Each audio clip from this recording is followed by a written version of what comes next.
Good morning student. तर आज आपण पुन्हा एका नवीन टॉपिक सोबत मी तुम्हाला भेटत आहे. आपण आपला जो याआधीचा पिरियड आहे, व्हिडिओ आहे, त्यामध्ये आपण या आधीचा म्हणजे कुशल मानव होमो हॅबिलिस याविषयी मी तुम्हाला संपूर्ण माहिती सांगितलेली आहे.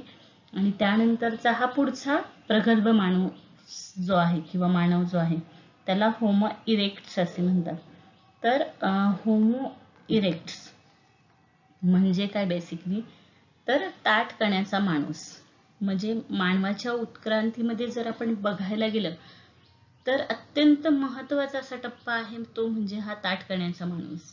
कुशल माणूस जो होता, आपण होमो हॅबिलिस पाहिला, तो या आधीच्या व्हिडिओमध्ये मी तुम्हाला सांगितलेला आहे. म्हणजे आपल्या जो मानवाची वाटचाल मधला पहिला मानव आपला जो झाला तो आहे कुशल मानव, त्यालाच आपण होमो हॅबिलिस म्हणतो. तर हा जो मानव आहे तर या मानवाचा पाठीचा कणा हा ताठ नव्हता, ठीक आहे.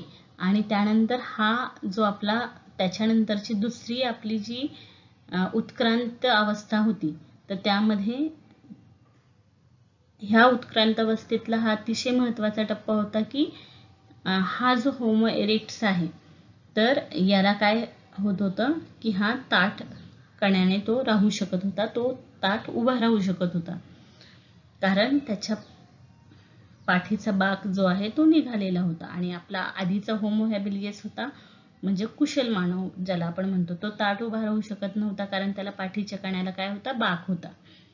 पण त्याच्या पुढच्या टप्प्यातील हा जो मानव आहे हा ताठ उभा राहू शकत होता आणि त्यालाच आपण इरेक्ट्स असं म्हणतो. आणि म्हणून या मानवाला देखील होमो इरेक्ट्स असं नाव त्यामुळेच पडलेलं आहे. हा होमो इरेक्ट्स जो आहे तर याचा ब्रेन आहे तो इतर मानवाच्या तुलनेमध्ये काय होता, अधिक विकसित होता, अधिक प्रगत होता आणि अधिक त्याच्यामध्ये काय झाले होते, ॲडव्हान्स असे बदल झालेले होते. हा जो होमो इरेक्ट्स आहे तर याला समूहात राहणे आवडत होते.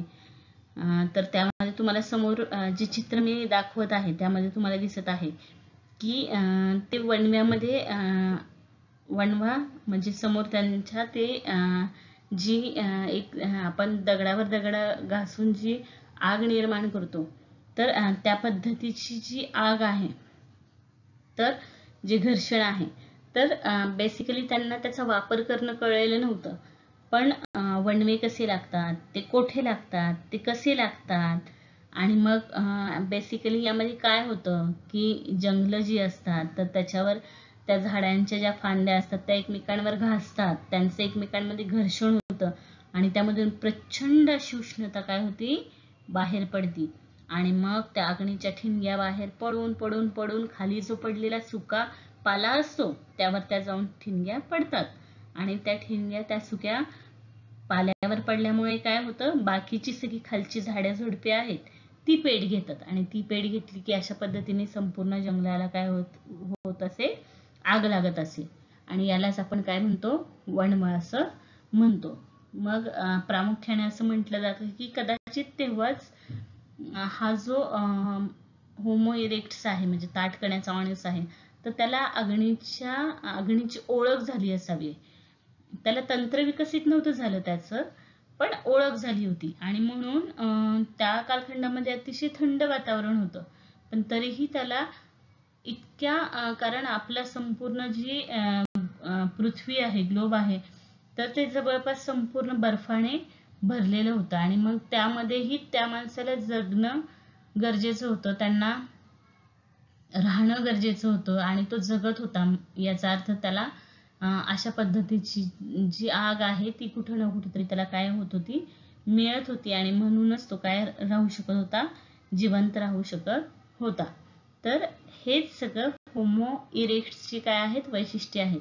आणि आजचा आपला जो टॉपिक आहे ना तर त्यामध्ये मी तुम्हाला हेच अतिशय सुंदर पद्धतीने सगळं समजावून सांगणार आहे. तो व्हिडिओ शेवटपर्यंत नक्की पहा आणि व्हिडिओ आवडला असेल तर लाईक, शेअर, सबस्क्राईब नक्की करा. Homo erectus. Homo erectus marks an important stage in human evolution. Erectus means the one who stands erect.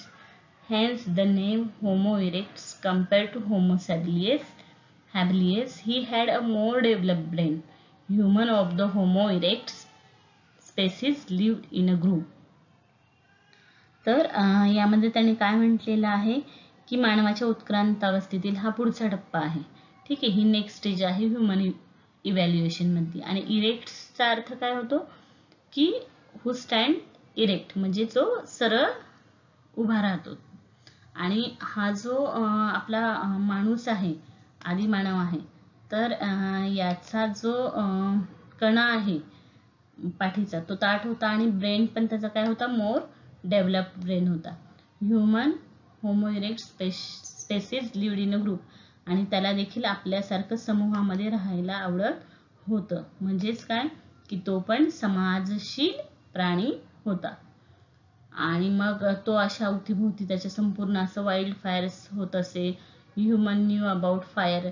मग त्याला तेव्हा काय कळालं की आग कशा पद्धतीने लागते, तर याचं तंत्र त्याला त्यावेळेस समजलं असावं.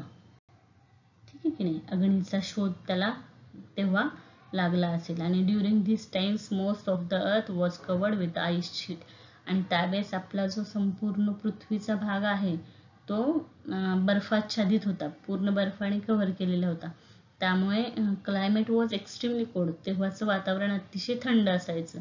आणि मग होमो इरेक्ट्स कुड survive in that extremely old climate because he learned use fire. आणि मग तो इतक्या थंड वातावरणात जगू कसा शकला, एक्स्ट्रीमली कोल्ड एन्व्हायरमेंट होतं, तरीही तो जगू शकला. कारण त्यामागचं तेच कारण आहे की तो बहुधा ती फायर आहे, ती अग्नी आहे, त्याचा वापर करायला तो शिकलेला होता. म्हणूनच तो इतक्या थंड प्रदेशातही तो जगू शकला.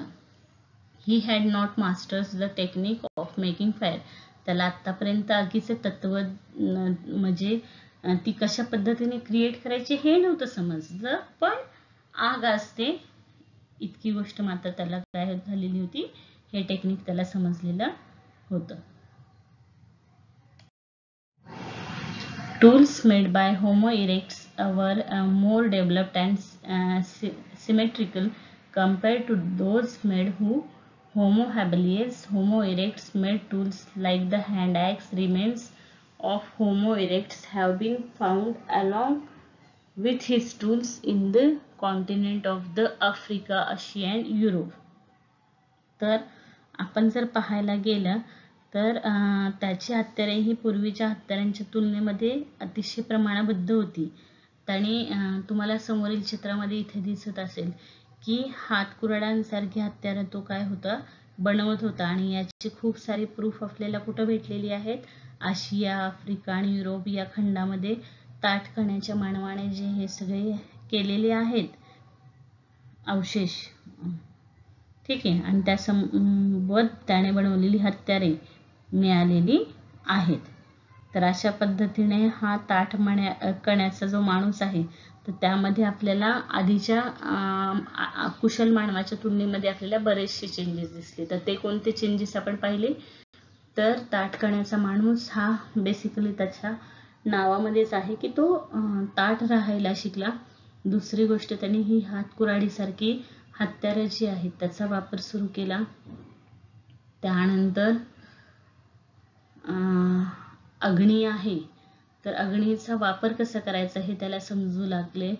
आणि त्याला समूहामध्ये राहणे आवडत होते. तो आपल्यासारखाच मानव हा समाजशील प्राणी आहे, तर ही देखील कन्सेप्ट यामध्ये नाविन्याने आली. तर या 3-4 गोष्टी ज्या आहेत त्या या आपली जी पुढची उत्क्रांत अवस्था आहे मानवाची, तर त्यामध्ये आपल्या ह्या दुसऱ्या टप्प्यामध्ये त्या टप्प्यात इतके आपल्याला बदल झालेले दिसले.